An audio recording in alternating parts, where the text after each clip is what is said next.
नमस्कार दोस्तों, मैं आलोक शर्मा आप सभी का स्वागत करता हूं आज के इस वीडियो में। और आज के इस वीडियो में हम डिस्कस करेंगे क्लास 10th अर्धवार्षिक परीक्षा 2023-24 का पेपर, जो कि आपका गणित विषय का पेपर है और ये आपके एमपी बोर्ड एग्जाम में पूछा गया है। तो सबसे पहले आपसे यहाँ पर पूछा गया है कि यदि द्विघात बहुपद x square plus x minus 6 के शून्यक अल्फा और बीटा हों तो अल्फा इंटू बीटा का मान क्या होगा। तो जैसा कि आप लोग जानते हैं कि अल्फा इंटू बीटा इक्वल होता है c अपॉन ए।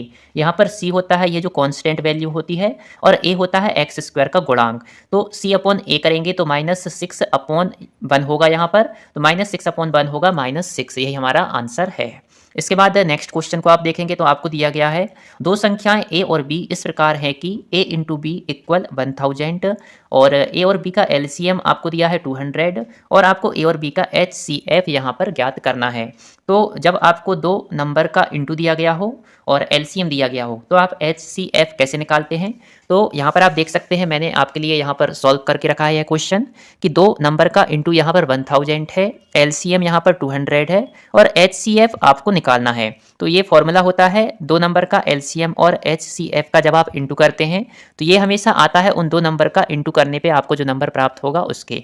तो a इंटू बी आपको दिया है 1000, एलसीएम आपको दिया है 200 और HCF आपको फाइंड करना है। तो बस इसको आप सॉल्व करेंगे तो आपको HCF यहाँ पर मिल जाएगा 5। तो इस प्रकार से आप देख सकते हैं यहाँ पर आपका आंसर होगा यहाँ पर 5। इसके बाद थर्ड क्वेश्चन आप देखेंगे तो श्रेणी 4, 7, 10 का कौन सा पद 28 है। तो आपको बताना है कि ये जो श्रेणी आपको दी गई है, जैसे यहाँ पर आप देख रहे हैं पहला पद 4 है, दूसरा पद 7 है और तीसरा पद 10 है। तो ऐसे करते करते यहाँ पर कौन सा पद 28 होगा। तो जब भी आपसे इस प्रकार का प्रश्न पूछा गया हो तो आपको यहाँ पर दिया गया है कि कौन सा पद 28 है, तो हम मान के चलेंगे कि n का पद 28 है और आपको ये किसकी वैल्यू दी गई है, an की वैल्यू दी गई है आपको। तो इस प्रश्न को हम इस प्रकार से यहाँ पर सॉल्व करेंगे। ये आपको श्रेणी दी गई है, इसमें जो पहला पद होता है यह होता है a और n आपको यहाँ पर फाइंड करना है। d क्या होता है, आप दूसरे पद से पहले पद को माइनस कर दीजिए तो आपको d मिल जाता है। तो 7 - 4 करेंगे तो आपको d की वैल्यू मिलेगी 3। n आपको फाइंड करना है। a होता है आपका पहला पद है यहाँ पर 4। इसके बाद an आपको दिया गया है 28। बस इन वैल्यू को आप यहाँ पर रखेंगे और आप इस प्रकार से सॉल्व करेंगे तो आपको n की वैल्यू मिल जाएगी यहाँ पर 9 और बस यही आपका आंसर है। इसके बाद नेक्स्ट क्वेश्चन को हम देखेंगे। यहाँ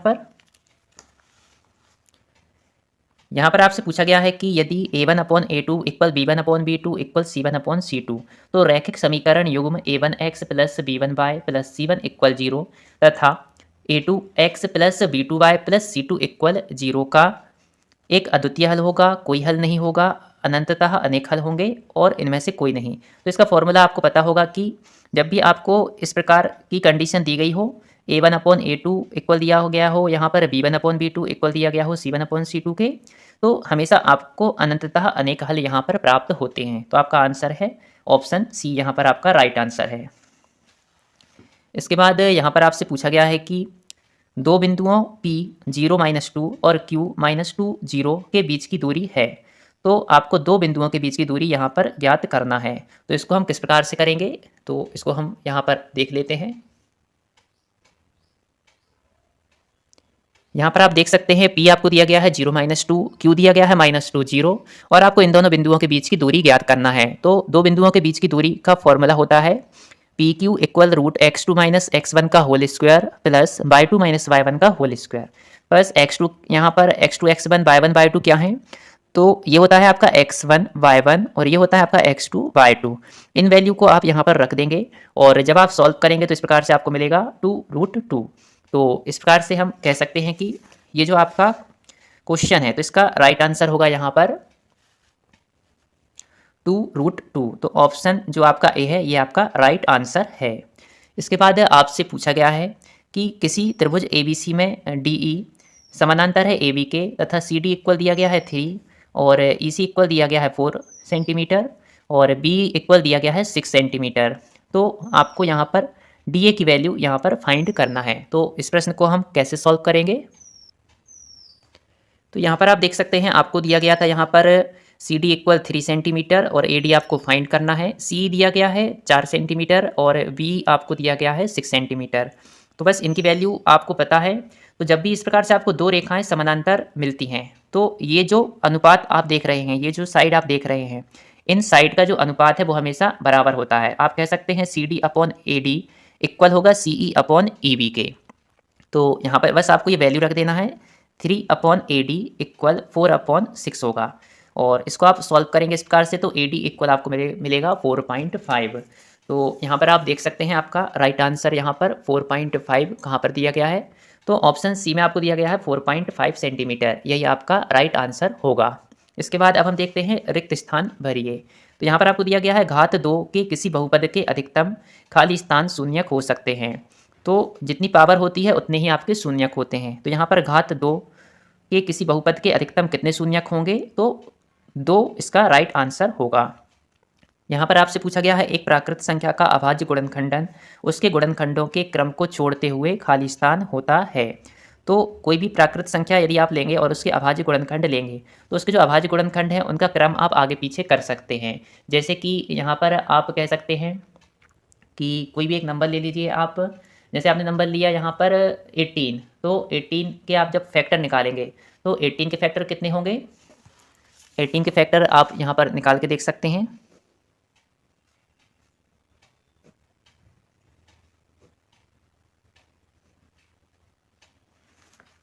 तो 18 के फैक्टर होते हैं 2 इंटू 3 इंटू 3। तो ये जो संख्या है इसके जब आपने ये अभाज्य गुणनखंड निकाले तो इनका क्रम आप आगे पीछे कर सकते हैं, लेकिन आपको यही नंबर प्राप्त होंगे। तो इसको आप लिख सकते हैं 3 इंटू 2 इंटू 3 या 3 इंटू 3 इंटू 2। तो ये आप क्रम आगे पीछे कर सकते हैं, तो भी आपको ये तीनों ही नंबर का जो गुणा कर रहे हैं आप, यही आपको प्राप्त होगा। तो हम कह सकते हैं कि एक प्राकृत संख्या का अभाज्य गुणनखंडन उसके गुणनखंडों के क्रम को छोड़ते हुए अद्वितीय होता है, मतलब एक यूनिक आंसर आपको प्राप्त होता है। तीसरा क्वेश्चन यहाँ आप देख सकते हैं यदि किसी समांतर श्रेणी का nवां पद 8-3n हो तब श्रेणी का तृतीय पद खाली स्थान होगा। तो आपको nवां पद जो भी आपको दिया गया है तो इसकी सहायता से आप कोई भी पद निकाल सकते हैं। बस आपको n की जगह उस वैल्यू को रख देना है। जैसे आपसे तृतीय पद पूछा गया है तो n की जगह आप 3 रख देंगे, तो 8-3 इंटू 3, 8-3 इंटू 3 ये हो जाएगा आपका 9, तो 8-9 हो जाएगा आपका -1, तो हमारा राइट आंसर होगा -1। इसके बाद आप देख सकते हैं यदि किसी द्विघात समीकरण के मूल वास्तविक और खाली स्थान हो तो उस समीकरण के विविक्त कर का मान 0 होगा। तो ये भी आपको याद होगा कि विविक्त कर के लिए जो आपको कुछ कंडीशंस दी गई हैं, तो विविक्त कर का मान 0 कब होता है, जब द्विघात समीकरण के मूल वास्तविक और समान होते हैं, तब विविक्त कर का मान 0 होता है। तो अब हम नेक्स्ट क्वेश्चन को देखते हैं। नेक्स्ट क्वेश्चन में आप देख सकते हैं दो समान कोणिक त्रिभुजों में उनकी संगत भुजाओं का अनुपात सदैव खाली स्थान रहता है। तो जब भी आपको दो समान कोणिक त्रिभुज दिए गए हों तो उनकी संगत भुजाओं का जो अनुपात होता है वह हमेशा समान होता है, यह आपका आंसर होगा। नेक्स्ट क्वेश्चन है दो आकृतियां जिनके आकार समान हो परंतु आवश्यक रूप से आमाप समान ना हो खाली स्थान आकृतियां कहलाती हैं। तो ऐसी आकृतियां जिनका आकार समान हो लेकिन वो उनका जो आमाप होता है वो यदि समान ना हो तो ऐसी आकृतियां समरूप आकृतियां कहलाती हैं, यह आपका राइट आंसर होगा। यहाँ पर आपसे पूछा गया है कि आपको सत्य असत्य लिखना है, ट्रू फॉल्स। तो पहला क्वेश्चन आपको दिया गया है अर्धगोले का संपूर्ण पृष्ठ इक्वल 4πr² होता है जहाँ r अर्धगोले की त्रिज्या है। तो यदि आपको फॉर्मूले याद हैं तो आप कह सकते हैं अर्धगोले का संपूर्ण पृष्ठीय क्षेत्रफल का फॉर्मूला होता है 3πr²। तो यह कथन हमारा फॉल्स है, यह हमारा असत्य है। सेकंड क्वेश्चन आप देखेंगे वृत्त के त्रिज्यखंड का क्षेत्रफल इक्वल πr² θ/360 डिग्री होता है जहां r वृत्त की त्रिज्या तथा θ केंद्र पर अंतरित कोण है। तो वृत्त के त्रिज्यखंड का क्षेत्रफल का जो सूत्र है वह होता है πr² θ/360 डिग्री। तो यह हमारा ट्रू है, सत्य है। थर्ड आप देखेंगे दो चरों में एक रैखिक समीकरण के अनेक हल होते हैं। तो जैसा कि आप लोग जानते हैं कि यदि कोई भी एक रैखिक समीकरण है और उसमें दो चर हैं, दो वेरिएबल हैं, तो वह हमारा ट्रू है। तो यह क्वेश्चन भी हमारा ट्रू रहेगा, सत्य रहेगा। फोर्थ क्वेश्चन आप देखेंगे यहाँ पर आपको एक श्रेणी दी गई है, आपको बताना है कि यह श्रेणी समांतर श्रेणी है कि नहीं। तो समांतर श्रेणी को चेक करने के लिए इसके सेकंड नंबर से फर्स्ट को माइनस कर देते हैं और थर्ड नंबर से आप सेकंड को माइनस कर देते हैं। इस प्रकार से हर बार जो डिफरेंस आएगा वह हमेशा समान आना चाहिए। तो -4 करेंगे तो ये हो जाएगा -8, 4 माइनस माइनस 4 करेंगे तो माइनस माइनस यह प्लस बन जाएगा, तो 4 + 4 ये हो जाएगा हमारा 8। तो एक हमारा आया -8, एक आया हमारा +8, तो यह अलग-अलग नंबर कहलाएँगे क्योंकि इनके साइन अलग-अलग हैं, तो यह श्रेणी समांतर श्रेणी नहीं है, तो यह हमारा फ़ॉल्स है। इसके बाद 5th क्वेश्चन आप देखेंगे यहाँ पर, एक ऊर्ध्वाधर खंभे की परछाई खंभे की ऊंचाई के बराबर है, तब सूर्य के उन्नयन कोण का मान 45 डिग्री होगा। तो यह हमारा ट्रू है, क्योंकि जब आप इसका डायग्राम बनाएंगे तो आप देखेंगे कि यहाँ पर ये खंभे की ऊंचाई समझ लीजिए, यहाँ पर खंभे की परछाई आएगी और ये दोनों यदि बराबर दिए हैं तो इनके सामने के कोण भी बराबर होंगे, और यहाँ पर एक रहेगा आपका 90 अंश का कोण, तो ये दोनों कोण बराबर यदि आपको करना है तो 45-45 अंश के ही होंगे, तो यह कथन भी हमारा सही है। तो ये भी हो जाएगा हमारा ट्रू। इसके बाद हम देखेंगे यहाँ पर, दृष्टि रेखा प्रेक्षक की आंख से प्रेक्षक द्वारा देखी गई वस्तु के बिंदु को मिलाने वाली रेखा होती है, तो यह भी हमारा ट्रू है, सत्य है। इसके बाद अब हम बात करते हैं क्वेश्चन नंबर 4 की। तो यहाँ पर आपको सही जोड़ी को बनाना है। तो सबसे पहले आपसे पूछा गया है संख्याओं 2 और 4 का एलसीएम। तो 2 और 4 का आप एलसीएम निकालेंगे तो आपका आएगा 4। तो यहाँ पर ऑप्शन डी हमारा सही है।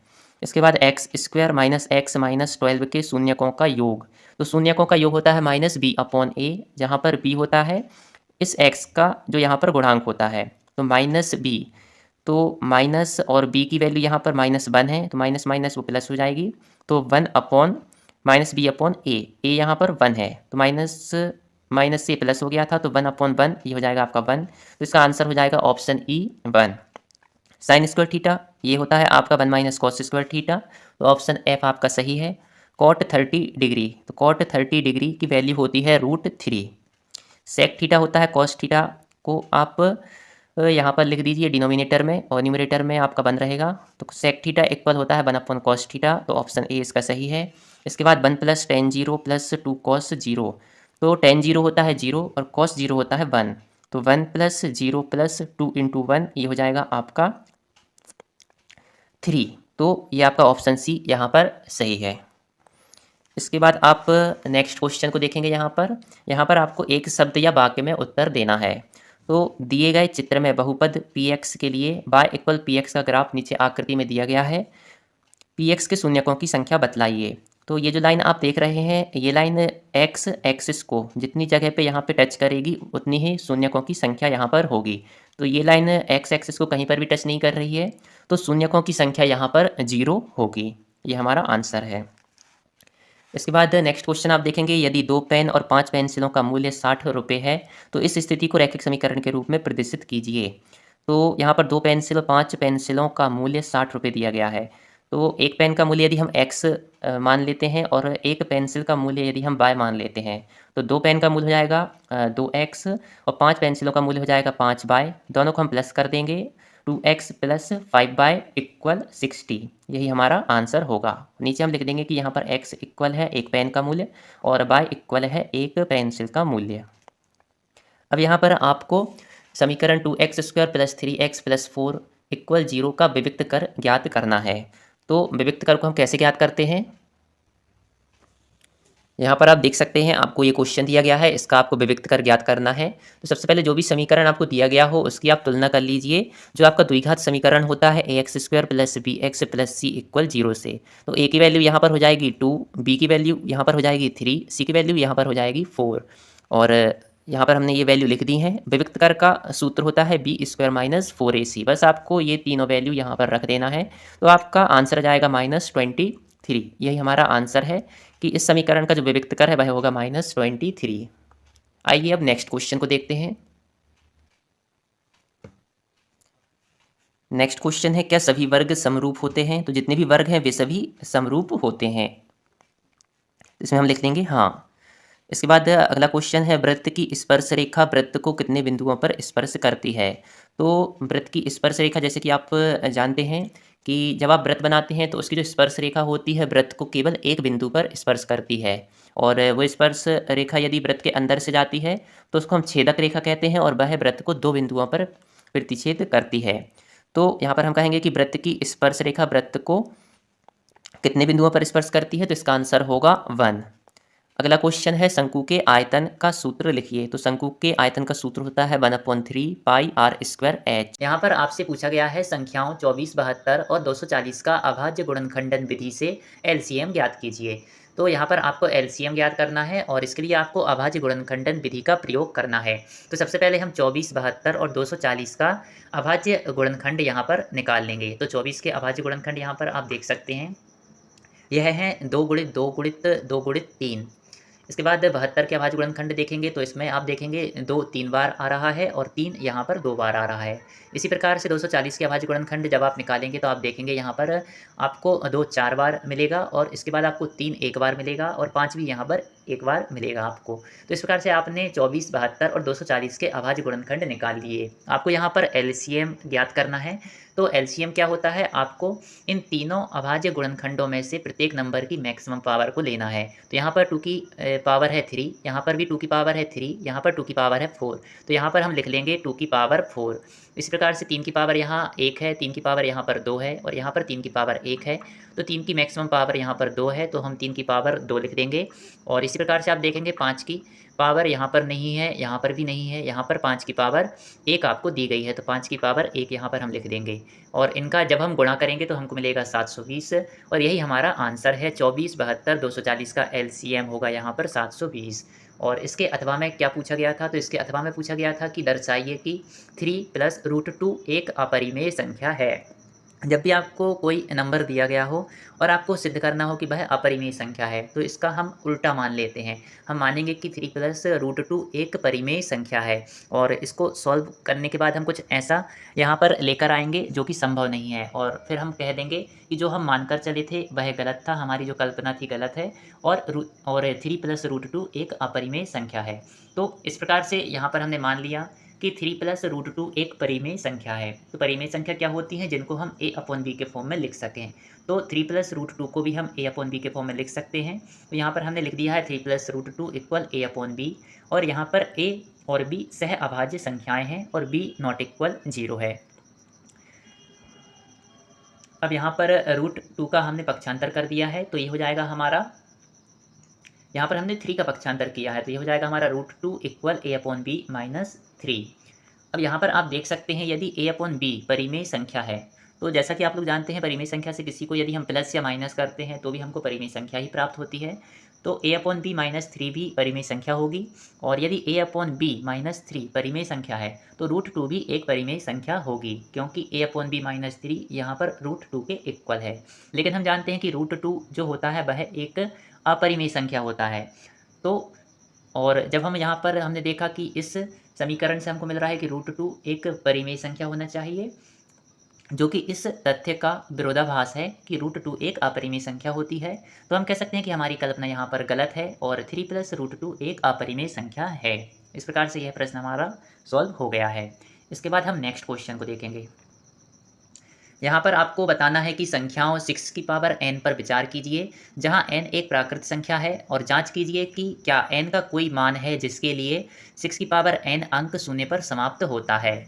जैसे कि आप कोई भी नंबर देखते हैं, 5 की पावर आप करेंगे तो 5 की पावर 2 होता है 25, तो हम कह सकते हैं वह 5 उसका लास्ट डिजिट है। इसी प्रकार से यहाँ पर आपसे पूछा गया है कि 6 की आप कोई भी पावर यहाँ पर लें तो क्या वह शून्य पर समाप्त हो सकता है वह नंबर, तो यहाँ पर आपसे यह पूछा गया है। तो जैसा कि हम लोग जानते हैं कोई भी नंबर यदि शून्य पर समाप्त होता है तो वह 10 से डिवाइड हो जाता है। तो यहीं पर हमने इस चीज़ को देखा है कि किसी भी संख्या के शून्य पर समाप्त होने के लिए उस संख्या का 10 से विभाज्य होना आवश्यक होता है और उसके अभाज्य गुणनखंड में 2 और 5 होना आवश्यक होता है। तो 6 की पावर n है, तो 6 के हम जब अभाज्य गुणनखंड निकालेंगे तो यह होंगे 2 × 3। यहाँ पर हम देख सकते हैं इसके अभाज्य गुणनखंड में 2 तो है लेकिन यहाँ पर 5 नहीं है, तो यह जो नंबर है हमारा यह 10 से विभाजित नहीं होगा। और इसके जो अभाज्य गुणनखंड होंगे 6 की पावर n के, n का आप कोई भी मान रखेंगे तो उसमें आपको जो उसके अभाज्य गुणनखंड हैं उसमें आपको 5 नहीं मिलेगा। तो हम कह सकते हैं कि यह जो नंबर है इसको जब हम सॉल्व करेंगे 6 की पावर n में हम कोई भी वैल्यू आप रख कर देखेंगे तो आपको वह अंक शून्य पर समाप्त होता हुआ नहीं मिलेगा। तो यहाँ पर हम लिख देंगे कि 6 की पावर n की अभाज्य गुणनखंड में 5 अंक आना संभव नहीं है। इसलिए अंकगणित की आधारभूत प्रमेय की अद्वितीयता से हम यह कह सकते हैं कि n का कोई ऐसा मान नहीं हो सकता जिसके लिए 6 की पावर n शून्य पर समाप्त होगा। तो इस प्रकार से यह प्रश्न भी हमारा सॉल्व हो गया है। इसके अथवा में पूछा गया था कि संख्या 7429 को अभाज्य गुणनखंडों के गुणनफल के रूप में व्यक्त कीजिए। तो इसके भी हमको अभाज्य गुणनखंड निकालना है। तो इसको आप डिवाइड करके देखेंगे तो सबसे पहले यह 17 से ही डिवाइड होगा, इसके पहले यह किसी भी नंबर से डिवाइड नहीं होगा। तो 17 से जब आप इसको डिवाइड करेंगे तो आपको मिलेगा 437। इसको आप डिवाइड करेंगे तो यह 19 से डिवाइड होगा तो आपको मिलेगा 23, और 23 से आप डिवाइड करेंगे तो यहाँ पर आपको मिलेगा 1। इस प्रकार से 7429 के अभाज्य गुणनखंड हमको मिल गए 17 गुणित 19 गुणित 23, और यही हमारा आंसर है कि 7429 के अभाज्य गुणनखंडों का गुणनफल है 17 गुणित 19 गुणित 23। क्वेश्चन नंबर 8 में आपसे पूछा गया है कि वह समांतर श्रेणी निर्धारण कीजिए जिसका तीसरा पद 5 और सातवां पद 9 है। तो समांतर श्रेणी क्या होती है? जिसके प्रत्येक दो पदों के बीच का जो अंतर होता है वह हमेशा समान होता है। तो समांतर श्रेणी का प्रथम पद हमने ले लिया है यहाँ पर a, और सर्वांतर हमने मान लिया है d। आपको समांतर श्रेणी का तीसरा पद दिया गया है 5 और सातवां पद दिया गया है 9। तो a3 हो जाएगा 5 और a7 हो जाएगा हमारा 9। अब हम जानते हैं कि समांतर श्रेणी का nवां पद यह होता है an equal a plus n-1 into D. यह हमारा फॉर्मूला है, और बस यहाँ पर हम n की जगह सबसे पहले 3 रख देंगे तो यह हो जाएगा हमारा a3 equal a plus bracket में 3-1 इंटू डी। a3 की वैल्यू आपको 5 दी गई है, और इसको हम सॉल्व करेंगे तो हमको मिलेगा 5 इक्वल a प्लस 2d। इसी प्रकार से सातवां पद हमको 9 दिया गया है, तो n की जगह जब हम 7 यहाँ पर रखेंगे तो हमको मिलेगा a7 equal a plus 7-1 into D. इसको आप सॉल्व करेंगे तो आपको मिलेगा 9 इक्वल a प्लस 6d। समीकरण 1 और 2 को अब हम सॉल्व करेंगे। समीकरण 2 में से 1 को माइनस कर देंगे यहाँ पर तो हमको मिलेगा 4 इक्वल 4d, और d की वैल्यू हमको यहाँ पर मिल जाएगी 1। d हमारा क्या है? डिफरेंस, दो पदों के बीच का अंतर। इस d की वैल्यू को हम समीकरण 1 में रख देंगे यहाँ पर। तो 5 इक्वल a प्लस 2d था, तो d की जगह यहाँ पर हमने 1 रख दिया। इसको सॉल्व किया तो a की वैल्यू हमको मिल जाएगी 3। a हमारा प्रथम पद है, और अब आपको यदि समांतर श्रेणी निकालना है तो बस प्रथम पद में आप जो आपको d मिला है उसको आपको यहाँ पर ऐड करते जाना है। पहला पद है 3, दूसरा पद हो जाएगा, इसमें 1 जोड़ दीजिए आप तो 4, इसका अगला पद हो जाएगा 5, इसका अगला पद हो जाएगा 6। इस प्रकार से आपको समांतर श्रेणी का प्रत्येक पद यहाँ पर मिलता जाएगा। तो यही हमारा आंसर है। और इसके बाद अब हम देखेंगे क्वेश्चन नंबर 8 के अथवा में आपसे पूछा गया था श्रेणी 3, 8, 13, 253 में पदों की संख्या ज्ञात कीजिए। तो इस प्रकार से आपको इस श्रेणी में पदों की संख्या ज्ञात करना है। पदों की संख्या हम मान लेंगे कि n पद हैं इसमें। तो श्रेणी 3, 8, 13 डैश डैश डैश करके 253 तक है। में सर्वांतर समान है। सर्वांतर आप निकाल के देखेंगे, 8 से 3 को माइनस करेंगे तो 5 आएगा। इसी प्रकार से 13 से 8 को माइनस करेंगे तो भी आपको 5 मिलेगा। तो प्रत्येक दो पदों के बीच का अंतर समान है, इसलिए यह श्रेणी हमारी समांतर श्रेणी है। और समांतर श्रेणी में हमने मान लिया कि पदों की संख्या n है। अब पदों की संख्या n है तो यहाँ पर nवां पद क्या है? nवां पद मतलब हमारा जो लास्ट का पद है वह 253 है। तो यहाँ पर हमने मान लिया कि an बराबर है 253। आपको इस n की वैल्यू को ज्ञात करना है, और an का फॉर्मूला यहाँ पर हमने लगा दिया है। an equal a plus bracket में n-1 इंटू डी।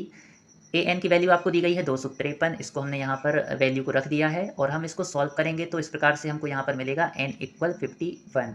और यही हमारा आंसर है कि समांतर श्रेणी में पदों की संख्या है यहाँ पर 51। यहाँ पर आपसे पूछा गया था द्विघात बहुपद x² प्लस 7x प्लस 10 के शून्यक ज्ञात कीजिए। तो इसके शून्यक ज्ञात करने के लिए सबसे पहले आपको पता होना चाहिए कि शून्यक किसे कहते हैं। तो ये जो आपको एक समीकरण दिया गया है इसमें x की ऐसी वैल्यू आपको देखना है कि जिसको यदि आप x की जगह रख देंगे तो आपको शून्य प्राप्त हो जाए, तो वही वैल्यू हमारी शून्यक कहलाएगी इस समीकरण की। तो इसको ज्ञात कैसे करते हैं? तो सबसे पहले किसी भी द्विघात समीकरण का शून्यक ज्ञात करने के लिए उस समीकरण को हम 0 के इक्वल रख देते हैं। यहाँ पर आप देख रहे हैं यह एक समीकरण, इस समीकरण में x दिया गया है, तो सबसे पहले px इक्वल 0, इस पूरे समीकरण को हम px मान लेंगे और इसको 0 के इक्वल रख देंगे। तो इस समीकरण के इक्वल में हमने 0 रख दिया। इसको अब हम सॉल्व करेंगे, तो सॉल्व करने के लिए आपको ऐसे दो नंबर देखना है कि उनको आप प्लस करें तो 7 आए और उनका आप इंटू करें तो 10 आए। तो ऐसे दो नंबर हैं 5 और 2। तो 7x की जगह हमने लिख दिया 5x प्लस 2x। यहाँ पर अब हम इसको सॉल्व करेंगे। यहाँ पर इन दोनों से x कॉमन ले लेंगे तो यहाँ पर बचेगा x प्लस 5, और इन दोनों में से हम 2 को कॉमन लेंगे तो यहाँ पर बचेगा x प्लस 5। इन दोनों में से x+5 को कॉमन ले लेंगे तो यहाँ बचेगा x+5 और x+2 इक्वल 0। अब या तो x+5 इक्वल 0 होगा या फिर x+2 इक्वल 0 होगा। और यदि x+5 इक्वल 0 होगा तो हमको मिलेगा x इक्वल -5 और x+2 इक्वल 0 होगा तो हमको मिलेगा x इक्वल -2। और ये जो आपको दो x की वैल्यू मिली है यही हमारे जो हमारा वर्ग समीकरण है x² + 7x + 10 इसके शून्यक हैं, यही हमारा आंसर है। इसके अथवा में आपसे पूछा गया था एक द्विघात बहुपद ज्ञात कीजिए जिसके शून्यकों के योग और गुणनफल क्रमशः 4 और 1 हैं। तो जब भी आपको किसी वर्ग समीकरण के शून्यकों का योग और गुणनफल दिया गया हो और आपसे पूछा गया हो कि उसका वर्ग समीकरण क्या होगा, तो इसके लिए एक सूत्र होता है वो आपको पता होना चाहिए यहाँ पर। तो यह सूत्र होता है x² माइनस शून्यकों का योग गुणित x प्लस शून्यकों का गुणनफल इक्वल 0। यहाँ पर आपको शून्यकों का योग दिया गया है 4 और शून्यकों का गुणनफल दिया गया है 1। बस इन दोनों वैल्यू को आपको यहाँ और यहाँ पर रख देना है तो आपको आंसर मिल जाएगा यहाँ पर x² माइनस 4x + 1 इक्वल 0। यही हमारा आंसर है। इसके बाद क्लास जो आपसे क्वेश्चन 10th पूछा गया था वह आपसे पूछा गया है कि किसी त्रिभुज PQR की भुजाओं PQ और PR पर क्रमशः बिंदु E और F स्थित हैं। यदि PE equal 3.9 centimetre, EQ equal 3 centimetre, PF equal 3.6 centimetre और FR इक्वल 2.4 सेंटीमीटर है तो आपको बताना है कि जो EF और QR है वह आपकी समानांतर हैं या नहीं है। तो ये जो EF और QR दिख रहे हैं आपको बताना है कि ये दोनों लाइन समानांतर हैं या नहीं हैं। तो यहाँ पर जो आपको दिया गया है सबसे पहले आप वह रख देंगे और इसको हम किस प्रकार से बताएंगे कि ये लाइन हमारी समानांतर है या नहीं। तो आपको पता होना चाहिए कि जो थेल्स प्रमेय होती है उसके अनुसार यदि किसी त्रिभुज की जो दो भुजाएं हैं उन पे हम दो बिंदु लेते हैं E और F और उनको मिलाते हैं यदि, तो ये जो रेखा होती है यह रेखा तीसरी रेखा के समानांतर होती है यदि इसको ये समान अनुपात में विभाजित करती है। अर्थात यदि PE को आप डिवाइड करें EQ से तो जो वैल्यू आपको मिलेगी वो वैल्यू यदि इक्वल हो किसके, PF को आप डिवाइड करें FR से इसके, तो यह जो हमारी लाइन है EF और QR यह हमारी समानांतर लाइन होंगी। सबसे पहले हम PE अपॉन EQ निकाल लेंगे। तो PE में EQ का डिवाइड करेंगे तो PE की वैल्यू है यहाँ पर 3.9 और EQ की वैल्यू है यहाँ पर 3। इसको सॉल्व करेंगे तो हमको मिलेगा यहाँ पर 1.3। इसके बाद हम PF अपॉन FR करेंगे, इसकी वैल्यू को हम रखेंगे, इसके बाद सॉल्व करेंगे तो हमको मिलेगा 1.5। यहाँ पर आप देख सकते हैं आपको इन दोनों की जो वैल्यू मिली है यह अलग अलग मिली है। तो हम लिख देंगे कि PE upon EQ not equal है PF अपॉन FR। इसलिए थेल्स प्रमेय के अनुसार हम कह देंगे कि जो EF है वह समानांतर नहीं है QR के। यदि ये दोनों वैल्यू हमको एक समान मिलती इक्वल मिलती यहाँ पर तो थेल्स प्रमेय के अनुसार हम कहते हैं कि ये दोनों लाइन हमारी समानांतर लाइन है। और क्वेश्चन 10th के बाद अब इसके अथवा में भी आपसे क्वेश्चन पूछा गया था, यह क्वेश्चन आपका यहीं पर सॉल्व हो चुका है। यहाँ पर लिख देंगे कि थेल्स प्रमेय के अनुसार EF और QR हमारी समानांतर रेखाएं नहीं हैं। इसके बाद अथवा में आपसे पूछा गया था कि आपको एक डायग्राम दिया गया है और आपको DE समानांतर BC दिया गया है। ये जो DE लाइन है यह BC की समानांतर है और आपको AD की वैल्यू ज्ञात करना है। तो जैसा कि मैंने आपको अभी बताया था थेल्स प्रमेय के अनुसार यदि ये लाइन इस लाइन के समानांतर है तो जो AD अपॉन DB होगा वह इक्वल होगा AE अपॉन EC के। तो बस आपको यही लिख देना है कि थेल्स प्रमेय के अनुसार DE और BC समानांतर हैं यदि, तो AD अपॉन DB इक्वल होगा AE अपॉन EC के। और AD आपको ज्ञात करना है तो AD की जगह हमने AD ही लिखा है यहाँ पर। DB की वैल्यू है यहाँ पर 7.2 और AE की वैल्यू है 1.8 और EC की वैल्यू है 5.4। इन वैल्यू को रखने के बाद आप सॉल्व करेंगे तो आपको मिलेगा AD इक्वल 2.4 और यही हमारा आंसर है। क्वेश्चन नंबर 11 आपसे पूछा गया था AP के प्रथम 4 पद लिखिए जबकि प्रथम पद A इक्वल 4 और सर्वांतर D इक्वल -3 है। तो जैसा कि आप लोग जानते हैं कि समांतर श्रेणी का प्रथम पद होता है A इक्वल 4, यहाँ पर आपको दिया गया है। इसको जो समांतर श्रेणी का प्रथम पद होता है उसको हम A के द्वारा प्रदर्शित करते हैं। तो A इक्वल यहाँ पर हो गया है 4 और D इक्वल आपको -3 दिया गया है। तो द्वितीय पद क्या होगा यहाँ पर A प्लस D, यह इसका सूत्र होता है। जो प्रथम पद है उसमें जब हम सर्वांतर को प्लस कर देते हैं तो हमको द्वितीय पद प्राप्त होता है। तो द्वितीय पद हो जाएगा यहाँ पर 4 - 3 इक्वल 1। तृतीय पद क्या होगा, तृतीय पद का फॉर्मूला होता है A प्लस 2D। यहाँ पर हम A और D की वैल्यू को रख देंगे तो यहाँ पर हमको मिल जाएगा तृतीय पद इक्वल -2। चतुर्थ पद क्या होगा, चतुर्थ पद होता है A प्लस 3D और यहाँ पर हम ए और डी की वैल्यू को रखेंगे तो यहाँ पर हमको मिलेगा -5। इस प्रकार से हम कह सकते हैं कि जो हमारे पास समांतर श्रेणी है उसके जो प्रथम 4 पद हैं वह होंगे 4, 1, -2 और -5। यही हमारा आंसर है। इसके बाद आपसे क्वेश्चन नंबर 11 के अथवा में आपसे पूछा गया था AP 5, 3, 1, -1 के अगले 4 पद लिखिए। तो जैसा कि आप लोग जानते हैं समांतर श्रेणी का प्रथम पद होता है A। यहाँ पर आपको प्रथम पद आपको दिया गया है 5, तो हम कहेंगे A इक्वल यहाँ पर 5 है। इसके बाद हम इस समांतर श्रेणी का सर्वांतर निकालेंगे। तो सर्वांतर निकालने के लिए जो हमारे पास दूसरा पद है उसमें से पहले पद को माइनस कर देते हैं। तो 3 में से 5 को माइनस करेंगे आप यहाँ पर, तो आपको मिलेगा -2। यह हमारा सर्वांतर है। इसके आपको अगले 4 पद निकालना है। जैसा कि आपको यहाँ पर 4 पद दिए गए हैं और इसके अगले 4 पद आपको निकालना है, तो यहाँ पर आप 5वें पद से निकालेंगे। तो आपको निकालना है A5, A6, A7, A8। तो A5 क्या होगा? A5 का फॉर्मूला होगा हमारे पास A + 4D। A और D की वैल्यू रखेंगे तो यहाँ पर हमको मिलेगा A5 = -3। यह इस समांतर श्रेणी का 5वां पद है। इसी प्रकार से जब 6वां पद निकालेंगे तो इसका फॉर्मूला होगा A + 5D। A और D की वैल्यू रखेंगे तो यहाँ पर हमको मिलेगा -5। इसके बाद A7 निकालेंगे तो इसका फॉर्मूला होगा A + 6D और A और D की वैल्यू यहाँ पर हम रख देंगे तो हमको मिलेगा यहाँ पर -7। इसी प्रकार से A8 जब हम निकालेंगे तो इसका फॉर्मूला होगा A + 7D। A और D की वैल्यू रखने पर हमको मिलेगा A8 = -9। इस प्रकार से इस समांतर श्रेणी के जो अगले 4 पद हैं वह हमको प्राप्त हो गए हैं -3, -5, -7 और -9। यही हमारा आंसर है। इसके बाद आपसे क्वेश्चन नंबर 12 पूछा गया था, उस बिंदु के निर्देशांक ज्ञात कीजिए जो बिंदुओं -1, 7 और 4, -3 को मिलाने वाले रेखाखंड को 2:3 अनुपात में विभाजित करता है। तो यहाँ पर इसको हम इस प्रकार से सॉल्व करेंगे। माना कि बिंदुओं -1, 7 और 4, -3 को मिलाने वाले रेखाखंड को 2:3 में विभाजित करने वाले बिंदु के निर्देशांक x, y हैं। जो 2 बिंदु आपको दिए गए हैं, इसको जो लाइन यहाँ पर मिलाएगी और उसमें जो कहीं पर एक बिंदु रहेगा वो इस रेखाखंड को 2:3 में विभाजित करेगा। और उस बिंदु के निर्देशांक हमने x, y मान लिए जो इस रेखाखंड को 2:3 में विभाजित करता है। तो इसका सूत्र आपको पता होना चाहिए। इसका सूत्र होता है m1x2 + m2x1 / m1 + m2 और m1/2 m2y1 का सम। इसको आप डिवाइड करते हैं m1 + m2 से, तो आपको मिलता है उस बिंदु के निर्देशांक जो किसी रेखाखंड को जो भी आपको अनुपात दिया गया होता है उसमें विभाजित करता है। तो बस यहाँ पर m1 m2 क्या है, ये जो आपको अनुपात दिया गया है m1 इक्वल होगा यहाँ पर 2 और m2 इक्वल होगा यहाँ पर 3। और जो पहला बिंदु है इसके निर्देशांक रहेंगे x1, y1। तो जहाँ पर भी आपको x1, y1 दिख रहा है वहाँ पर आपको ये वैल्यू रख देना है। और जो दूसरा बिंदु दिया गया है उसके निर्देशांक रहेंगे x2, y2। जहाँ जहाँ पर आपको x2 और y2 दिख रहे हैं वहाँ पर आपको ये वैल्यू रख देना है। बस इन वैल्यू को आप रखेंगे तो आपको इस प्रकार से प्राप्त हो जाएगा। और इनको आप सॉल्व करेंगे तो आपको यहाँ पर मिलेगा, इसको सॉल्व करेंगे 5/5 मिलेगा, इसको सॉल्व करेंगे 15/5 मिलेगा, इसको और आप सॉल्व करेंगे तो आपको मिलेगा 1/3।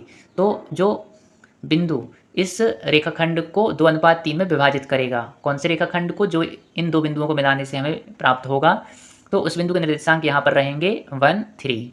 यही हमारा आंसर है। क्वेश्चन नंबर 12 के अथवा में आपसे पूछा गया था कि यदि बिंदु A 61, B 82, C 94, D P3 एक समांतर चतुर्भुज के शीर्ष इसी क्रम में हो तो P का मान ज्ञात कीजिए। ये जो आपको D बिंदु के निर्देशांक दिख रहे हैं P3, तो यहाँ पर आपको इस P की वैल्यू को निकालना है। तो हम जानते हैं कि समांतर चतुर्भुज के विकर्ण एक दूसरे को समद्विभाजित करते हैं, इसलिए AC और BD के मध्य बिंदु के निर्देशांक एक समान होंगे एवं 2 बिंदुओं x1, y1 और x2, y2 को जोड़ने वाले रेखाखंड के मध्य बिंदु के निर्देशांक का जो सूत्र होता है वो आपको पता होना चाहिए। उसका सूत्र होता है x1 + x2/2 y1 + y2/2।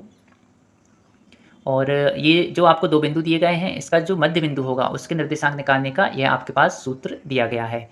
तो यहाँ पर आप देख सकते हैं जो आपको एक समांतर चतुर्भुज दिया गया है तो इसके विकर्ण कौन कौन से होंगे, इसके विकर्ण होंगे AC और BD।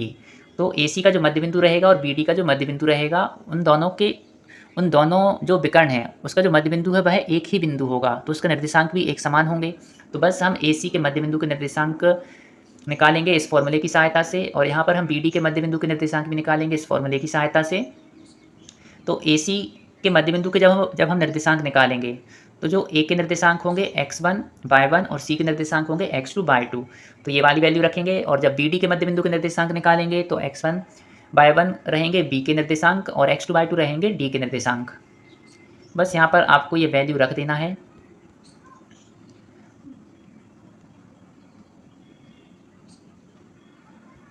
और इसको आप सॉल्व करेंगे तो आपको इस प्रकार से ये नंबर यहाँ पर प्राप्त हो जाएंगे। अब यहाँ पर आप देख सकते हैं कि ये जो दो निर्देशांक आप दिख रहे हैं और दोनों ये इक्वल यहाँ पर लिखा है और इसका ये वाला निर्देशांक एक समान है, तो ये जो x वाला निर्देशांक है यह भी एक समान होगा। इसलिए हम कह सकते हैं 15/2 इक्वल होगा 8 + p/2। और इसको सॉल्व करेंगे तो आपको मिलेगा p = 7 और यही हमारा आंसर है। क्वेश्चन नंबर 13 आपसे पूछा गया था कि बिंदुओं -5, 7 और -1, 3 के बीच की दूरी ज्ञात कीजिए। तो यहाँ पर आपको इन दो बिंदुओं के बीच की दूरी ज्ञात करना है। तो इसको आप इस प्रकार से देख सकते हैं कि आपको दो बिंदुओं के बीच की दूरी का सूत्र आपको पता होना चाहिए। जैसे कि यदि आपके पास दो बिंदु हैं a x1 y1 और b x2 y2, तो इनके बीच की जो दूरी होती है उसका सूत्र होता है रूट के अंदर x2 - x1 का whole square plus y2 - y1 का होल स्क्वायर। तो यहाँ पर x1 y1 यहाँ पर -5 और 7 दिए गए हैं और x2 y2 आपको -1 और 3 दिए गए हैं। तो बस आपको यह वैल्यू इस फॉर्मूले में रख देना है। जैसे ही आप ये वैल्यू इस फॉर्मूले में रखेंगे तो और आप इसको सॉल्व करेंगे तो आपको मिलेगा यहाँ पर 4√2। तो ए बी की वैल्यू यहाँ पर 4√2 आपको मिल गई है। यही हमारा आंसर है कि दो बिंदुओं -5, 7 और -1, 3 के बीच की जो दूरी है वह आपको मिलेगी 4√2। तो आइए अब हम नेक्स्ट क्वेश्चन को डिस्कस करते हैं। इसका आंसर है 4√2। नेक्स्ट क्वेश्चन में आपसे पूछा गया था क्वेश्चन नंबर 13 का जो अथवा आपसे पूछा गया था, उसमें आपको x और y में एक संबंध ज्ञात कीजिए ताकि बिंदु x, y बिंदुओं 3, 6 और -3, 4 से समदूरस्थ हो। समदूरस्थ मतलब कि यह जो बिंदु आपको दिया गया है यह इन दोनों बिंदुओं से समान दूरी पर हो। तो इसको हम इस प्रकार से सॉल्व कर सकते हैं। जैसे कि यहाँ पर दिया गया है कि एक बिंदु x, y है, इसको हमने a नाम दे दिया है। तो a x, y बिंदुओं b 3, 6 और c -3, 4 से समदूरस्थ है। इस बिंदु को हमने नाम दे दिया है b और इस बिंदु को हमने नाम दे दिया है c। तो यदि यह बिंदु इन दोनों बिंदुओं से समदूरस्थ है तो हम कहेंगे a से b की दूरी और a से c की दूरी बराबर है। तो इसलिए हमने लिख दिया a b और a c यहाँ पर बराबर है। बस यहाँ पर फिर से हम दूरी सूत्र लगाएंगे।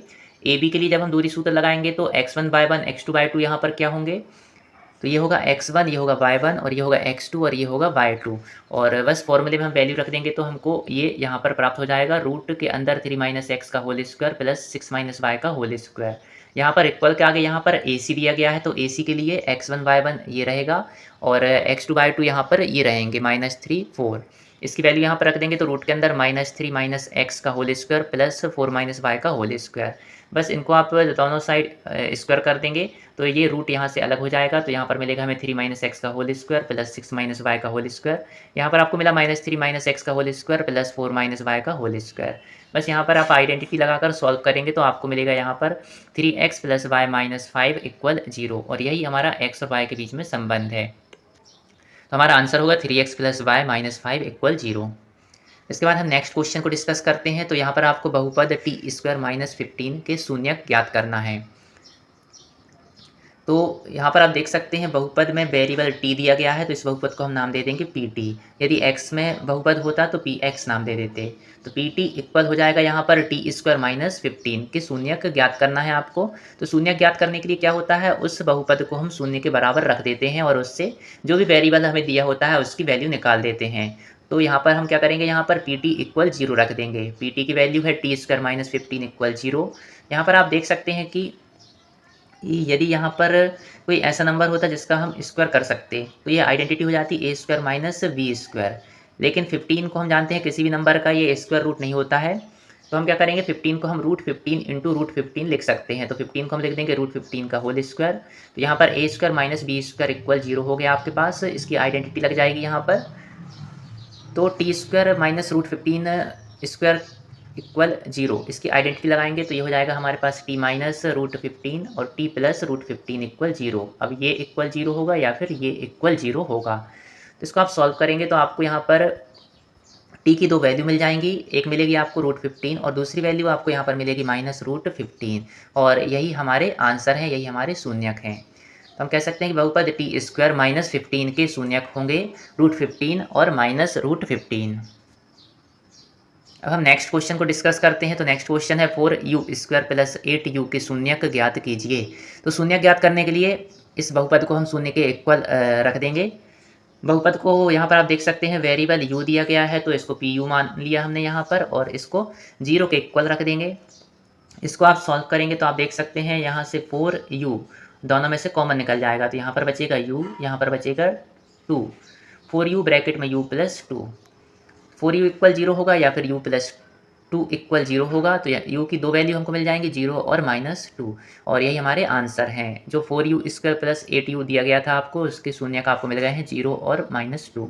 शून्य का अर्थ होता है कि यदि ये जो दो वैल्यू आपको मिली हैं इनकी यहाँ पर आप रख देंगे u की जगह, तो ये इस पॉलिनोमियल इस बहुपद का जो आंसर है वह शून्य मिल जाएगा। जैसे ये 0 है, u की जगह यदि आप 0 रख देंगे तो आप देख सकते हैं आपको यहाँ पर 0 मिल जाएगा सॉल्व करने के बाद। इसी प्रकार से -2 रखेंगे तो यहाँ पर u की जगह -2 रखेंगे तो क्या हो जाएगा आपका, ये हो जाएगा 4 × 4 16, और यहाँ पर -2 रखेंगे तो ये हो जाएगा -16, 16 - 16 0 मिल गया। तो यही कहलाते हैं शून्यक, और इसको हम इस प्रकार से निकाल सकते हैं। अगला क्वेश्चन आपसे पूछा गया है क्वेश्चन नंबर 15, यदि tan a = 3/4 तो cos a का मान परिकलित कीजिए। tan a की वैल्यू आपको दी गई है 3/4 और cos a की वैल्यू आपको यहाँ पर निकालना है। तो जैसा कि हम लोग जानते हैं कि tan थीटा की जो सूत्र होता है वह होता है लंब बटे आधार। लंब कैसे निकालते हैं, जैसे यहाँ पर यदि आपको एंगल दिया गया है a, तो a के सामने की भुजा आपकी रहेगी लंब, और जिस भुजा पर यह कोण बना होता है वह होता है आधार। तो यहाँ पर हम देखते हैं a वैल्यू ये है, तो इसके सामने की भुजा ये है, तो ये होगा लंब। लंब हो जाएगा यहाँ पर BC और आधार रहेगा यहाँ पर AB। तो BC बटे AB हमको यहाँ पर मिल गया। और अब क्या है, हमको AC की वैल्यू नहीं पता है। तो जब भी कोई समकोण त्रिभुज में दो भुजाएं आपको दी गई हों और तीसरी भुजा आपको निकालना हो तो आप लगाते हैं पाइथागोरस प्रमेय। पाइथागोरस प्रमेय से आप कह सकते हैं कि जो कर्ण का वर्ग होता है, कर्ण यहाँ पर AC है, तो AC का वर्ग बराबर होगा AB का वर्ग धन BC का वर्ग, और BC की जगह यहाँ पर हम 3 रख देंगे और AB की जगह यहाँ पर हम 4 रख देंगे। वैल्यू को आप रखेंगे तो आपको AC की वैल्यू मिल जाएगी यहाँ पर 5। आपको निकालना क्या है, आपको निकालना है cos A की वैल्यू। तो cos थीटा होता है आधार बटे कर्ण, तो आधार क्या होगा यहाँ पर, आधार मैंने आपको भी बताया था AB, और कर्ण है यहाँ पर AC। तो आधार और कर्ण की वैल्यू आप रख देंगे यहाँ पर, तो cos A की वैल्यू आपको मिल जाएगी 4/5। यही हमारा आंसर है। क्वेश्चन नंबर 15 के अथवा में आपसे पूछा गया था त्रिभुज ABC में यदि कोण A और कोण B न्यून कोण हो जहां cot A बराबर cot B, तो सिद्ध कीजिए कि A बराबर B। तो यहाँ पर आप देख सकते हैं त्रिभुज ABC आपको दिया गया है और इसमें आपको दिया गया है cot A बराबर cot B। तो cot A क्या होता है, आधार बटे लंब। आधार क्या होगा, ये जो आपको कोण दिया होता है उसके जो सामने की भुजा रहेगी वह होती है लंब, और जिस पर यह कोण बना होता है वह होता है आधार। तो A के लिए लंब होगा BC और आधार होगा AC। तो आधार और लंब की वैल्यू यहाँ पर हम रख देंगे। अब हमको दिया गया है cot B, तो cot B के लिए आधार और लंब कैसे निकालेंगे, तो cot B है यहाँ पर, तो B के सामने की भुजा होगी यहाँ पर लंब, तो AC होगा लंब और BC होगा आधार। जो भी कोण आपको यहाँ पर दिया गया होता है उसके सामने की भुजा हमेशा लंब होती है। तो यहाँ पर आपको cot A और cot B मिल गए हैं, और प्रश्न में आपको दिया गया है cot A बराबर cot B। तो इन दोनों की वैल्यू यहाँ पर हम रख देंगे यहाँ पर, और सॉल्व करेंगे तो हमको मिलेगा AC² = BC²। AC और BC यहाँ पर दो भुजाएं हैं, और यदि दो भुजाओं का वर्ग बराबर है तो वो भुजाएं भी बराबर होंगी, तो इसलिए AC बराबर BC होगा। अब आप जानते हैं कि कोई भी त्रिभुज ABC में यदि दो भुजाएं बराबर हैं तो उनके सामने के कोण भी बराबर होते हैं। तो AC बराबर BC है यदि, तो AC के सामने का कोण होगा कोण B, और BC के सामने का कोण होगा कोण A। तो ये दोनों कोण भी यहाँ पर बराबर होंगे, तो हम कह सकते हैं B बराबर होगा A के, और इसके लिए हम यह प्रमेय भी लिख सकते हैं। और बस आपको यही सिद्ध करना था कि A बराबर B। तो यहाँ पर आपका सिद्ध हो गया है B बराबर A, या A बराबर B भी आप इसको कह सकते हैं। यही हमारा आंसर है। अब हम बात करेंगे क्वेश्चन नंबर 16 की। इसमें आपसे पूछा गया है प्रथम 50 धन पूर्णांकों का योग ज्ञात कीजिए। तो सबसे पहले आपको पता होना चाहिए कि जो प्रथम 50 धन पूर्णांक होते हैं वह होते हैं 1 से लेकर 50 तक। ये जो आप गिनती लिख देंगे यही होंगे प्रथम 50 धन पूर्णांक, और इनका आपको योग ज्ञात करना है। तो आप देख सकते हैं कि प्रत्येक क्रमागत दो पदों के बीच का अंतर यहाँ पर बराबर है। 2 में से 1 माइनस करेंगे तो 1 मिलेगा, 3 से 2 माइनस करेंगे तो भी 1 मिलेगा। इसी प्रकार से आप आगे बढ़ेंगे तो प्रत्येक दो पदों के बीच का अंतर आपको हमेशा यहाँ पर समान मिलेगा। तो हम कह सकते हैं कि यह श्रेणी हमारी समानांतर श्रेणी है। और समानांतर श्रेणी में जो n पदों का योग है, उस सूत्र की सहायता से यहाँ पर हम इस प्रश्न को सॉल्व करेंगे। तो सबसे पहले आपको पता होना चाहिए इस श्रेणी का प्रथम पद क्या है। तो प्रथम पद है 1, तो उसको हम यहाँ पर a मान लेंगे। a बराबर हो जाएगा 1। अंतिम पद हम देखेंगे तो अंतिम पद है 50, तो उसको हमने l मान लिया यहाँ पर। l बराबर हो गया 50। कुल पदों की संख्या देखेंगे तो कुल यहाँ पर 50 पद हैं, 50 संख्याएं हैं, तो n की वैल्यू हो जाएगी 50। और समांतर श्रेणी के n पदों का योग यहाँ पर आप फॉर्मूला लगाएंगे n/2 ब्रैकेट में a + l। यह फॉर्मूला आप लगा सकते हैं जब आपको प्रथम पद और अंतिम पद दिया गया हो और पदों की संख्या दी गई हो। बस इन तीनों की वैल्यू यहाँ पर हम रख देंगे फॉर्मूले में और हमको मिलेगा 50/2 ब्रैकेट में रहेगा 1 + 50। इसको आप सॉल्व करेंगे तो आपको मिलेगा 25 × 51 और यह होता है इक्वल 1275 के। तो हम कह सकते हैं हमारा आंसर होगा समांतर श्रेणी के 50 पदों का योग होगा यहाँ पर 1275। अब हम बात करेंगे क्वेश्चन 16 के अथवा की। तो 10 और 250 के बीच में 4 के कितने गुणज हैं। 4 के गुणज मतलब जो 4 की टेबल में आएंगे वह सभी संख्या 4 की गुणज होती हैं। तो आपको 10 और 250 के बीच 4 के गुणज निकालना है। तो 10 के बाद आप देखेंगे कि सबसे पहले 12 4 से डिवाइड होता है, तो प्रथम पद यहाँ पर 12 हो जाएगा। और 4 के गुणज हैं तो प्रत्येक दो क्रमागत पदों के बीच का अंतर हमेशा 4 होगा। तो 4 को प्लस प्लस करके आप आगे की संख्या लिख सकते हैं। और 250 में 4 से भाग नहीं जाता है, तो यदि 250 से आप इस तरफ जाएंगे 249, 248, तो 248 में 4 का भाग चला जाता है, तो यह संख्या भी 4 का गुणज होगी। तो 12 से लेकर 248 के बीच इस प्रकार से हमको ये संख्याएं प्राप्त होंगी। यहाँ पर भी आप देख सकते हैं प्रत्येक दो क्रमागत पदों के बीच का अंतर समान है, क्योंकि ये सभी संख्या 4 की गुणज हैं, तो प्रत्येक दो पदों के बीच का अंतर यहाँ पर 4 होगा। तो इसलिए हम कह सकते हैं कि यह श्रेणी समानांतर श्रेणी है। यहाँ प्रथम पद हो जाएगा a बराबर 12, अंतिम पद हो जाएगा, अंतिम पद यहाँ पर 248 है। और सर्वांतर मतलब होता है d मतलब दो क्रमागत पदों के बीच का अंतर, तो ये यहाँ पर 4 दिया गया है, क्योंकि ये सभी संख्याएं 4 की गुणज हैं। nवा पद, अंतिम पद को आप l लिखते हैं यदि आप इसके पहले वाले प्रश्न में जो फॉर्मूला लगाया था उसको उपयोग करते हैं। और यहाँ पर हम इसको an भी बोलते हैं, इसको हम nवा पद कह सकते हैं।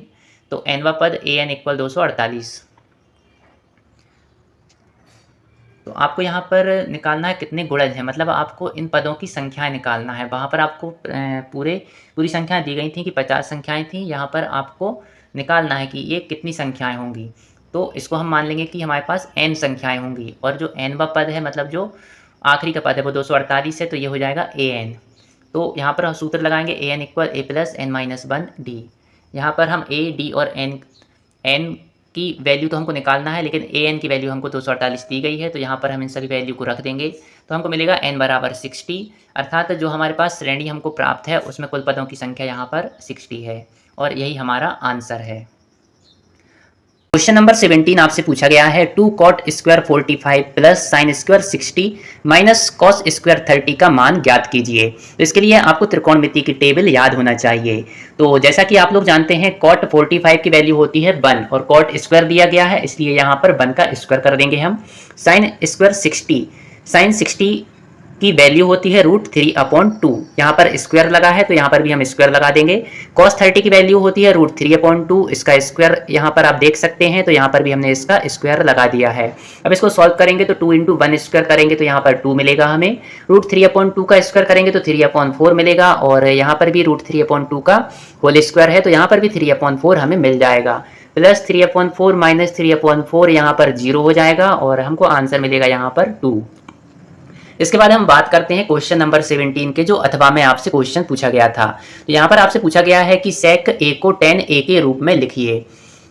तो जैसा कि आप लोग जानते हैं कि sec स्क्वायर थीटा इक्वल होता है 1 + tan स्क्वायर थीटा। तो यहाँ पर यदि आपको sec a को tan a के रूप में लिखना है तो आपके पास sec स्क्वायर थीटा होना था, sec स्क्वायर a यहाँ पर होना था।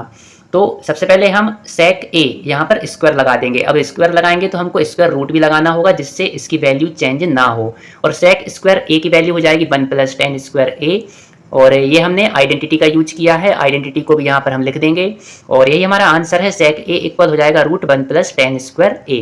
इसके बाद हम बात करते हैं क्वेश्चन नंबर 18 की। तो क्वेश्चन नंबर 18 में आपसे पूछा गया है कि सिद्ध करो कि वह बिंदु से वृत्त पर खींची गई स्पर्श रेखाओं की लंबाइयां बराबर होती हैं। तो यहाँ पर आप देख सकते हैं आपको एक वृत्त दिया गया है और इस वृत्त के बाहर एक बिंदु है, बिंदु P। इस बिंदु P से वृत्त पर दो स्पर्श रेखाएं खींची गई हैं, PQ और PR, और यहाँ पर OQ और OR इस वृत्त की त्रिज्याएं हैं। तो इनको हम यहाँ पर लिख देंगे कि ये सब चीज़ें हमें क्वेश्चन में दी गई हैं और हमें सिद्ध करना है कि बिंदु P से जो स्पर्श रेखाएं हैं PQ और PR, इन दोनों की लंबाइयाँ बराबर हैं, यह हमें सिद्ध करना है। तो यहाँ पर हम क्या करेंगे, हमको दो त्रिभुज दिख रहे हैं PQO और PRO। हम इन दोनों त्रिभुज को सर्वांगसम सिद्ध कर देंगे। सर्वांगसम सिद्ध हो जाएंगे यदि ये, तो इनकी जो भुजाएं हैं, जो साइड हैं PQ और PR, वो भी बराबर हो जाएंगी और यही हमें सिद्ध करना है। तो सबसे पहले हम लेंगे यहाँ पर PQO और PRO। इनमें हम देखेंगे कौन कौन सी चीज़ें बराबर हैं। तो जैसा कि आप लोग जानते हैं कि स्पर्श रेखा और त्रिज्या के बीच का कोण समकोण होता है। तो ये आपकी स्पर्श रेखा है और ये आपकी त्रिज्या है, इनके बीच का कोण है कोण Q, यह होगा आपका समकोण। इसी प्रकार से PR स्पर्श रेखा है और OR इस वृत्त की त्रिज्या है, इन दोनों के बीच का जो कोण है कोण R, यह भी समकोण होगा। इसलिए ये दोनों कोण यहाँ पर हमने बराबर लिख दिए। इसके बाद आप देखेंगे PO बराबर PO। जो PO है वो इस त्रिभुज में भी है और PO हमारी इस त्रिभुज में भी है, तो यह हमारी उभयनिष्ठ भुजा है, इसलिए यह बराबर है। इसके बाद आप देख सकते हैं OQ और OR, ये इस वृत्त की त्रिज्याएं हैं और त्रिज्याएं हमेशा बराबर होती हैं एक वृत्त की, तो यह भी हमारे जो त्रिज्याएं हैं वो बराबर हो जाएंगी। तो यहाँ पर हम देख सकते हैं राइट एंगल हाइपोटेनियस साइड, इससे ये दोनों त्रिभुज सर्वांगसम हो जाएंगे। RHS क्या होता है, राइट एंगल हाइपोटेनियस साइड। यदि दो त्रिभुज आपको दिए गए हों, दोनों में एक एंगल यदि राइट एंगल हो और उसकी जो हाइपोटेनियस साइड है वो भी बराबर हो और उसके अलावा एक और साइड यदि बराबर हो, तो RHS से ये दोनों त्रिभुज सर्वांगसम हो जाते हैं। तो इस प्रकार से हम कह सकते हैं PQ बराबर होगा PR के CP CT से, क्योंकि जो PQ है और PR है ये दो सर्वांगसम त्रिभुजों की संगत भुजाएं हैं, ये हमेशा बराबर होती हैं और यही हमें सिद्ध करना था, यह हमारा आंसर है। इसके बाद हम बात करते हैं क्वेश्चन नंबर 18 के अथवा की। तो इसमें आपसे पूछा गया है कि दो सकेंद्रीय वृत्तों की त्रिज्याएं 5 सेंटीमीटर और 3 सेंटीमीटर है। बड़े वृत्त की उस जीवा की लंबाई ज्ञात कीजिए जो छोटे वृत्त को स्पर्श करती है। यहाँ पर आप देख सकते हैं दो वृत्त आपको दिए गए हैं। सकेंद्रीय मतलब दोनों का केंद्र एक है, तो दोनों का केंद्र यहाँ पर O है और यहाँ पर आप देख सकते हैं AB इस बड़े वृत्त की जीवा है और OB यहाँ पर बड़े वृत्त की त्रिज्या है और OP छोटे वृत्त की त्रिज्या है। बड़े वृत्त की त्रिज्या आपको दी गई है 5, तो OB बराबर होगी 5 और OP बराबर आपको दी गई है 3, छोटे वृत्त की त्रिज्या। और आपको यहाँ पर ज्ञात क्या करना है, आपको इस जीवा की लंबाई ज्ञात करना है AB की। तो इसको हम इस प्रकार से करेंगे। सबसे पहले हम लिखेंगे हमको क्या क्या दिया गया है। तो दो सकेंद्रीय वृत्त हमको दिए गए हैं और इनकी त्रिज्याएं दी गई हैं। OB बराबर 5 सेंटीमीटर और OP बराबर 3 सेंटीमीटर। यहाँ पर आपको ज्ञात करना है बड़े वृत्त की जीवा AB। सबसे पहले हम लिखेंगे OPB, यहाँ पर 90 डिग्री है। OPB ये हमारा 90 डिग्री कैसे होगा, क्योंकि हम जानते हैं कि जो वृत्त का केंद्र होता है और जो वृत्त की यहाँ पर ये जो AB है ये बड़े वृत्त की जीवा है और छोटे वृत्त के लिए यह स्पर्श रेखा का काम कर रही है। तो यहाँ पर क्या होगा कि जो OP है और AB है ये एक दूसरे के लंबवत होंगे बिंदु P पर, इसलिए यहाँ पर यह समकोण होगा। तो हम कह सकते हैं एंगल OPB बराबर 90 डिग्री। और समकोण त्रिभुज OPB में आप देखेंगे कर्ण यहाँ पर क्या है OB और OP यहाँ पर रहेगा लंब और BP यहाँ पर रहेगा आधार। इनकी हम वैल्यू रख देंगे यहाँ पर, तो हमको यहाँ पर BP की वैल्यू मिल जाएगी 4 और आप देख सकते हैं BP ये वाली भुजा की लंबाई जो B से लेके P तक है यह हमको मिल गई है 4। अब हम जानते हैं कि जो लंब रेखा होती है, यहाँ पर OP जो लंबवत रेखा है और यहाँ पर AB बड़े वृत्त की जीवा है। तो यहाँ पर क्या होगा, जो लंबवत रेखा होती है वृत्त की जीवा पर, वह जीवा को दो बराबर भाग में विभाजित करती है, तो AP बराबर होगा BP के। और आप यह भी कह सकते हैं कि AB बराबर होगा 2BP के। इस BP का हम डबल कर देंगे तो हमको AB मिल जाएगा। तो BP हमको 4 मिल चुका है, तो AB बराबर हो जाएगा 2 × 4। BP की वैल्यू यहाँ पर हमने रख दी है और AB बराबर हमको मिल गया है यहाँ पर 8 और यही हमारा आंसर है। यहाँ पर आप यह प्रमेय भी लिख सकते हैं कि वृत्त के केंद्र से जीवा पर डाला गया लंब जीवा को समद्विभाजित करता है।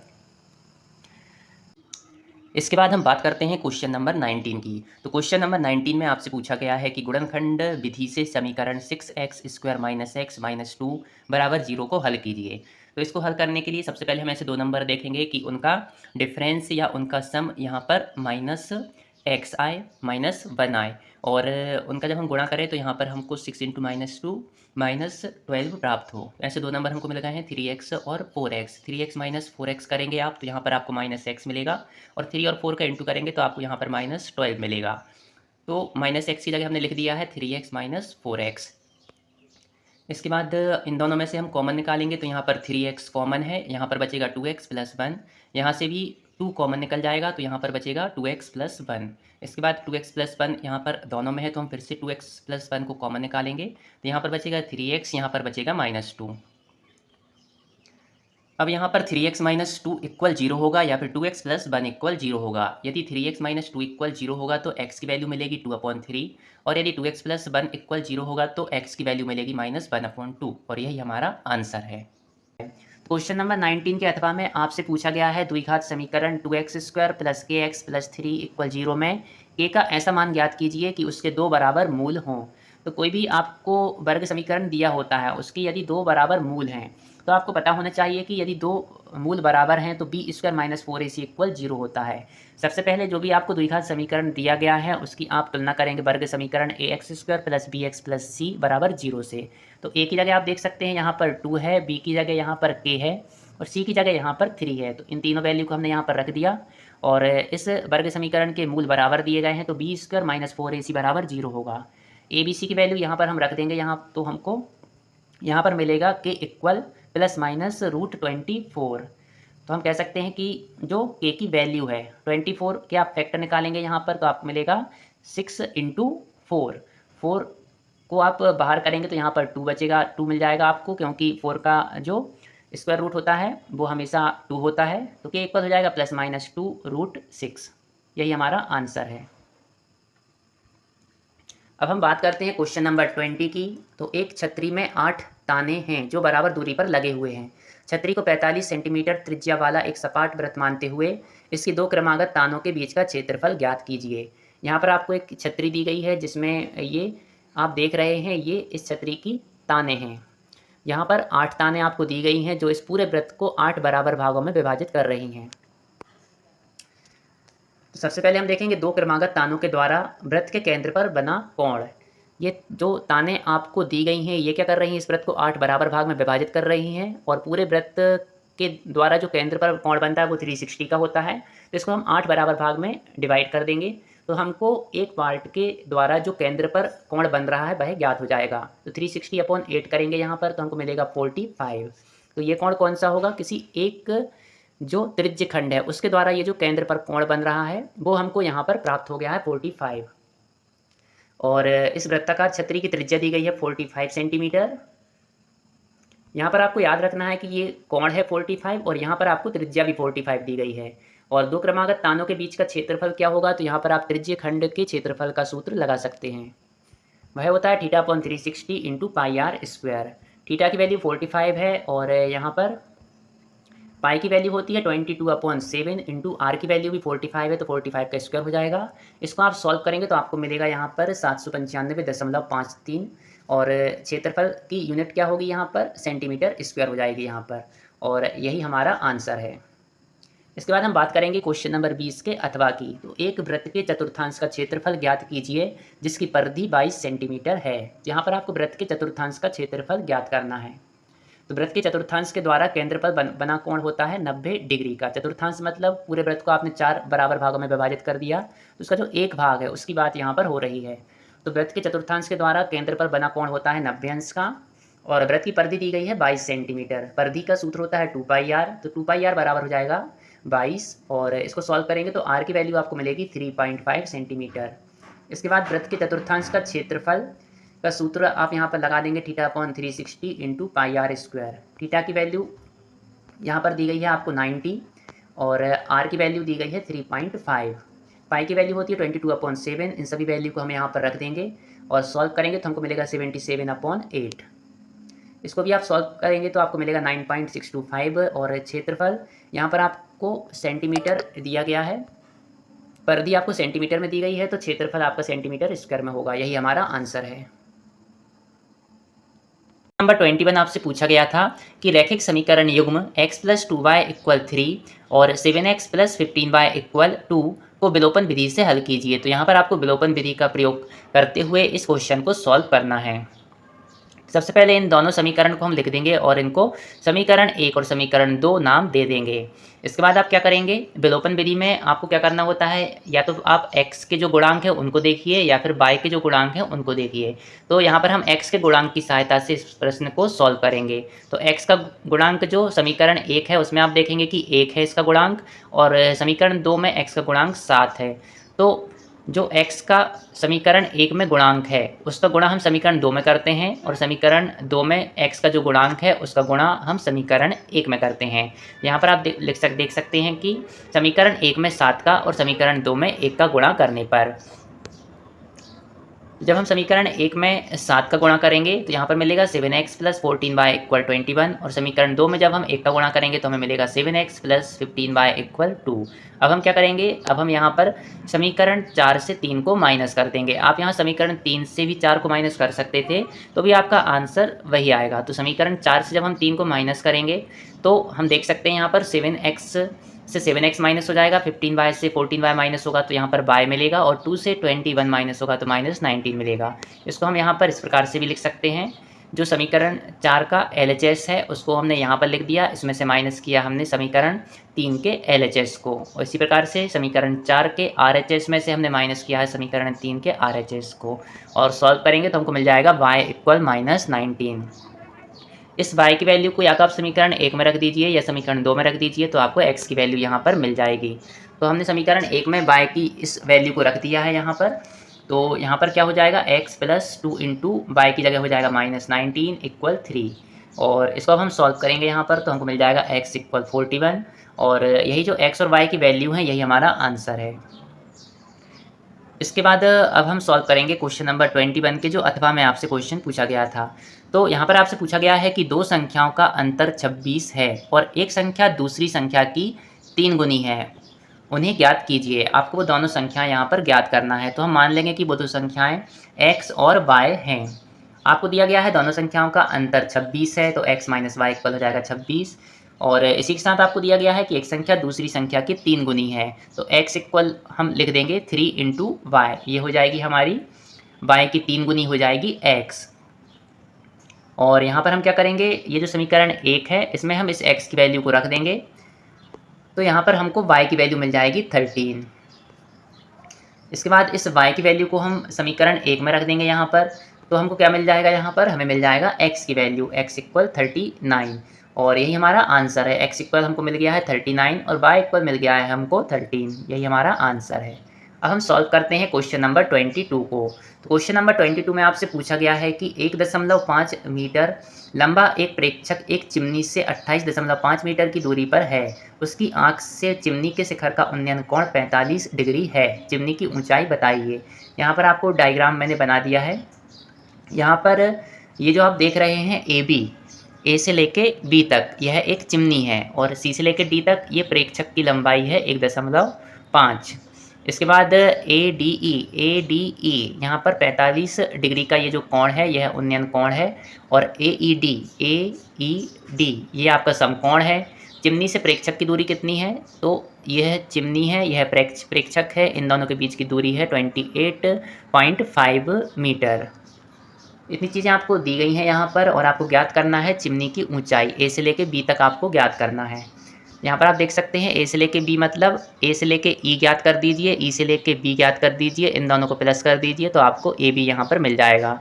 और ये जो सी डी है 1.5, तो सी डी के बराबर ही हो जाएगा हमारा बी ई, यह भी हो जाएगा हमारा 1.5। तो अब हमको ए ई की वैल्यू यहाँ पर ज्ञात करना पड़ेगा। तो समकोण त्रिभुज ए ई डी में हम देखेंगे यहाँ पर ए ई डी में tan 45 क्या होता है, लंब बटे आधार। लंब क्या होता है, इस न्यून कोण के जो सामने की भुजा है, सामने है ए ई, तो लंब हो जाएगा ए ई, आधार हो जाएगा डी, ए ई बटे डी। डी ई की वैल्यू कितनी होगी, डी ई बराबर होगा यहाँ पर बी से लेके सी के बीच की जो दूरी है उसके, तो बी सी है यहाँ पर 28.5, तो डी ई भी होगा हमारा 28.5। यहाँ पर वैल्यू जब हम रख देंगे तो हमको मिल जाएगा ए ई = 28.5।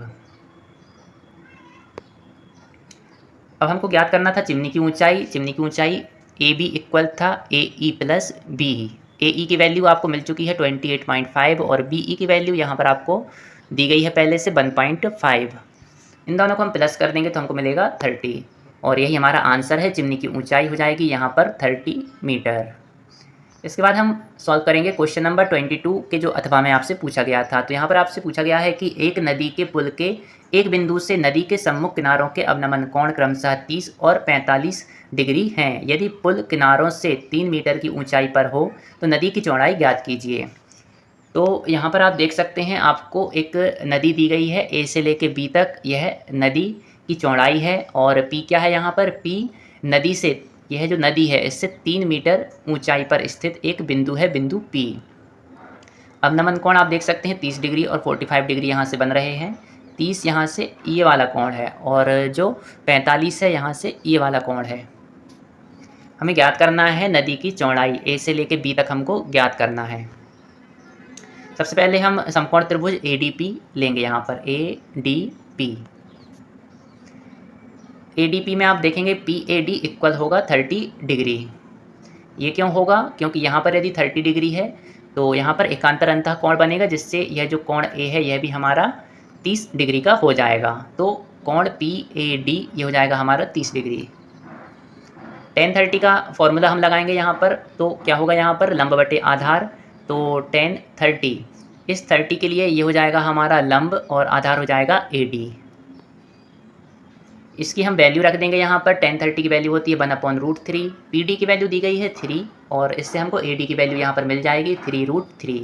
इसी प्रकार से अब हम समकोण त्रिभुज BDP लेंगे यहाँ पर, BDP। यहाँ पर भी एकांतर अंतः कोण से ये जो कोण B है यह हमारा 45 डिग्री हो जाएगा और tan 45 आप करेंगे यहाँ पर तो लंब बटे आधार, लंब यहाँ पर रहेगा PD, आधार रहेगा BD। tan 45 होता है 1 और यहाँ पर हम देख सकते हैं हमको मिल गया है BD इक्वल PD।